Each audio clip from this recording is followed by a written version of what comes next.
Shalom, Tuhan Yesus sedang di hati.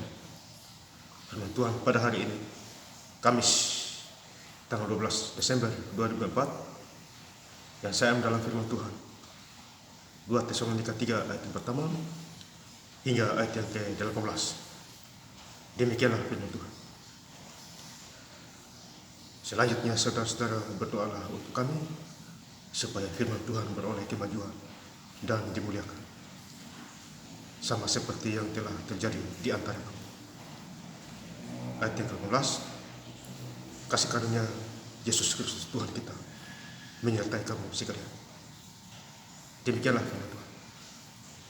Bapak Ibu saudara-saudara sekalian saya cinta dan Tuhan sekalian, firman Tuhan menjumpai kita semua.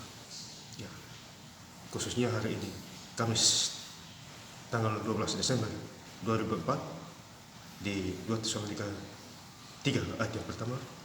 Selanjutnya saudara-saudara berdoalah untuk kami, supaya firman Tuhan beroleh kemajuan.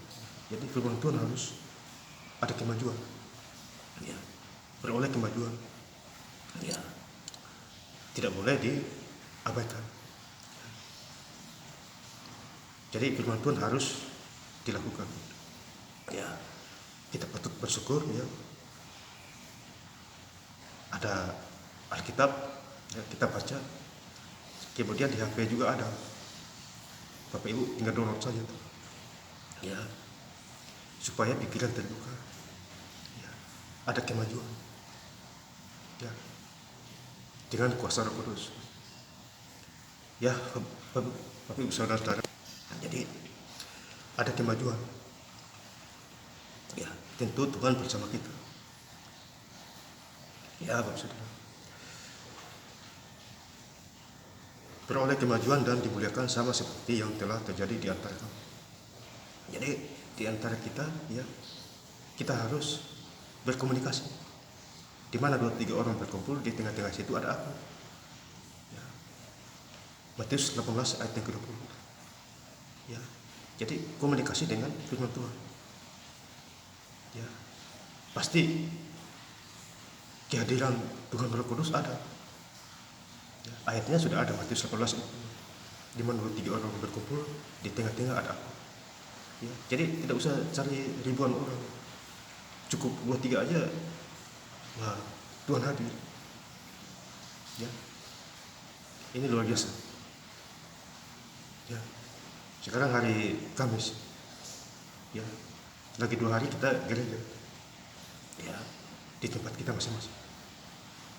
Ya, karena kita ingat Tuhan. Beda dengan orang-orang santai-santai aja nggak gereja. Ya, dianggap itu hal biasa bagi. Ya, memang, ya, cara kerja iblis begitu.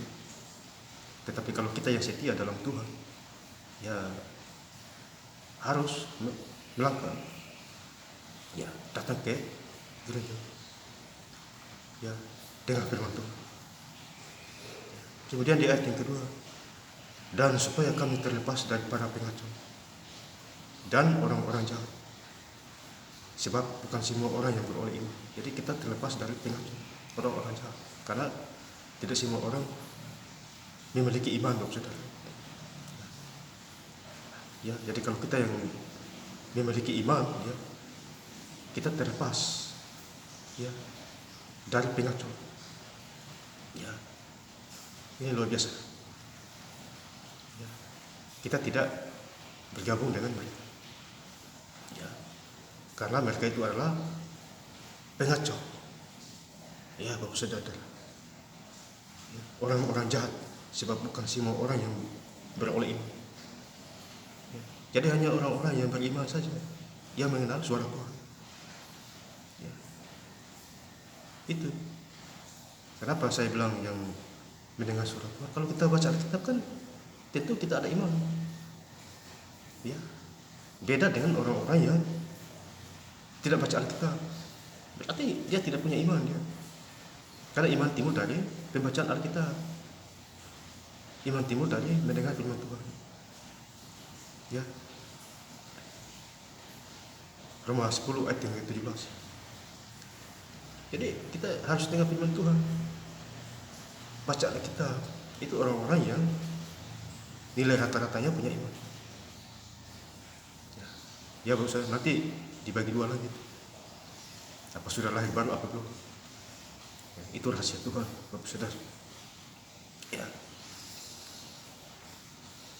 Kemudian di ayat yang ke-13, 2 Tesalonika 3 ayat ke-13,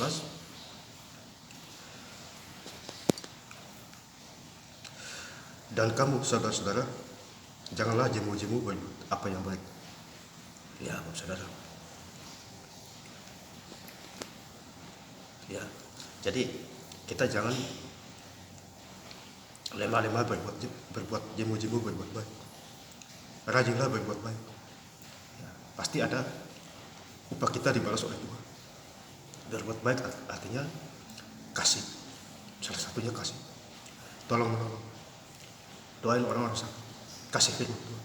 Dan lain sebagainya, itu adalah perbuatan yang baik. Buah-buah roh. Ya, Bapak Saudara. Jangan diam-diam diri kan itu. Semakin diam diri, iblis masuk. Karena tidak ada prakteknya, tidak ada tindakan. Maka itu kita harus melakukan bagian kita. Ya, menjalankan apa yang Tuhan perintahkan. Ya. Kemudian di ayat yang ke-14, jika ada orang yang tidak mau mendengarkan apa yang kami katakan dalam surat ini, tandailah dia. Ya, jadi tandailah orang yang tidak mau mendengarkan perkataan Tuhan. Janganlah bergaul dengan dia. Ya, biarkan dia. Nanti dia rasa juga dia. Apa yang diperbuat dia sendiri yang menuai. Ya. Jangan bergaul dengan dia supaya ia menjadi mulia. Jadi jangan bergaul dengan orang-orang itu. Ya. Makanya kambing dan domba dipisahkan Tuhan. Ya. Karena jahat kambing itu. Ya. Simbolnya adalah manusia-manusia yang jahat. Beda dengan domba-domba. Dia mendengar suara Tuhan dan dia gereja.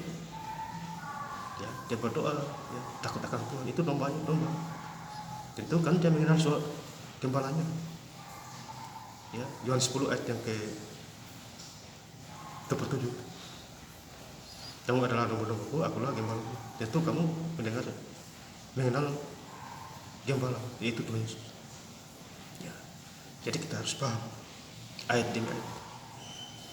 Ya. Supaya otak kita terbuka. Di ayat yang ke-16, dan ia Tuhan damai sejahtera, kiranya menurunkan damai sejahtera terus menerus dalam segala hal kepada kamu, Tuhan menyertai kamu sekalian. Jadi damai sejahtera penting. Banyak orang kaya raya nggak ada damai sejahtera, yang ada hanya waspada, takut, kekhawatiran. Padahal kaya dia, ya. Tapi tidak ada damai sejahtera. Ya. Tetapi kalau orang hidup di dalam Tuhan, dia ada dalam sejahtera. Ya. Karena kenapa dia ada dalam sejahtera? Karena dia fokus pikiran Kristus, bukan pikiran dia. Ada apa-apa dia tanya Tuhan. Dia doa-doa, ya, baca-baca Alkitab. Damai sejahtera itu. Ya. Bukan harta kekayaan kita. Itu hanya simbol saja. Supaya kita memberkati satu sama lain. Ya. Mati tidak bawa harta kita, semuanya tertinggal di dunia ini. Ya, Bapak Saudara, bawa diri aja. Ya. Dompet pun mungkin tidak bawa juga. Ya, jadi percuma ya. Ya. Semuanya ditinggal. Ya Bapak Saudara yang saya cinta dalam Tuhan Kristus. Kemudian di ayat yang ke-18, kasih karunia Yesus Kristus Tuhan kita menyertai kamu sekalian. Jadi kasih karunia Tuhan Yesus Kristus menyertai orang-orang yang takut akan Tuhan, yang sungguh-sungguh hidup dalam Tuhan. Kasih karunia menyertai hari ini kekal dan sampai selama-lamanya. Nah, saya ingin lebih lengkap lagi membaca ayat firman Tuhan pada hari ini, Kamis 12 Desember 2004, di 2 Tesalonika 3 ayat yang pertama, 3 ayat yang ke-18. Selanjutnya saudara-saudara berdoalah untuk kami supaya firman Tuhan beroleh kemajuan dan dimuliakan sama seperti yang telah terjadi di antara kami. Kasih karunia Yesus Kristus Tuhan kita menyertai kamu sekalian. Terima kasih Tuhan Yesus Kristus dan kami. Haleluya. Amin.